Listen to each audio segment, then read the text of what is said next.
Here's the quick rundown of today's top stories. Monday, February 24th.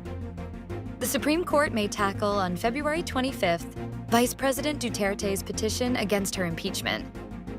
The Supreme Court is expected to tackle on Tuesday, February 25th, the petition of Vice President Sara Duterte, who sought the nullification for alleged constitutional violation of the impeachment complaints filed against her by the House of Representatives before the Senate for trial. Also expected to be tackled during the Supreme Court's full court session is the petition filed by Mindanao lawyers and residents against the impeachment, which was alleged as null and void. The Supreme Court may require the House of Representatives and the Senate, the respondents, to comment on the two petitions.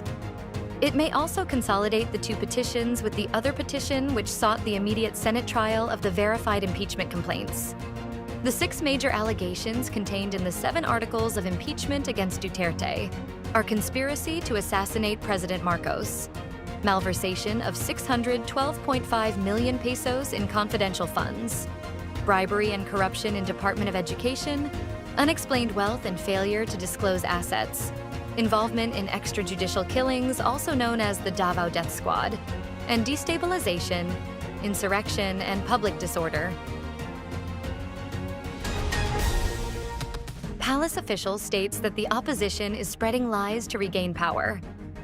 A Malacanang official rejected former President Rodrigo Duterte's claim that the Marcos administration was veering toward dictatorship, saying the opposition has now resorted to spreading falsehoods in their attempt to regain power.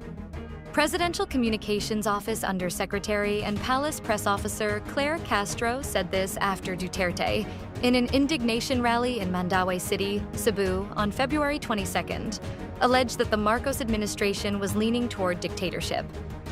Castro cited as an example the case of former Senator Leila de Lima, who was arrested on drug-related charges during Duterte's time. Some key witnesses have since retracted their testimonies against de Lima. Alyansa bets aren't flip-floppers, says Tiangco. This criticism mainly has to do with the observation that a good number of the administration-backed Alyansa bets used to support and applaud former President Rodrigo Duterte's policies and pronouncements. These include Duterte's aggressive war on illegal drugs. President Marcos, Alyansa's top endorser and Duterte's direct predecessor, has since differentiated his administration from the past by aiming for a bloodless anti-drug campaign. Tiangco said in a recent interview that there was no inconsistency among the Alyansa candidates, that they are now aligned with Marcos, given the new information about the Duterte drug war that has come out. Pope Francis is resting on the 10th day of hospitalization after early stages of kidney failure detected. Pope Francis was resting Monday morning after a quiet night on the 10th day of his hospitalization for a complex lung infection that has provoked the early stages of kidney failure, the Vatican said. Late Sunday, doctors reported that blood tests showed early kidney failure that was nevertheless under control. They said Francis remained in critical condition, but that he hadn't experienced any further respiratory crises since Saturday. Doctors have said Francis's condition is touch and go, given his age, fragility, and pre-existing lung disease. They have warned that the main threat facing Francis is sepsis, a serious infection of the blood that can occur as a complication of pneumonia. Trump administration places USAID staffers on leave worldwide, fires at least 1,600. The Trump administration moved its fast-paced dismantling of the U.S. Agency for International Development toward what appeared to be its final phases, telling all but a fraction of staffers worldwide that they were on leave as of Monday, and notifying at least 1,600 of the U.S.-based staffers they were being fired.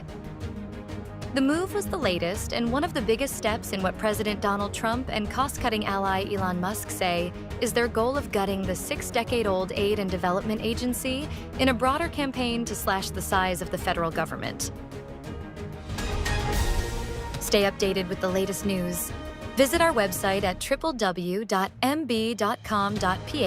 or follow us on social media. Thanks for tuning in to the Manila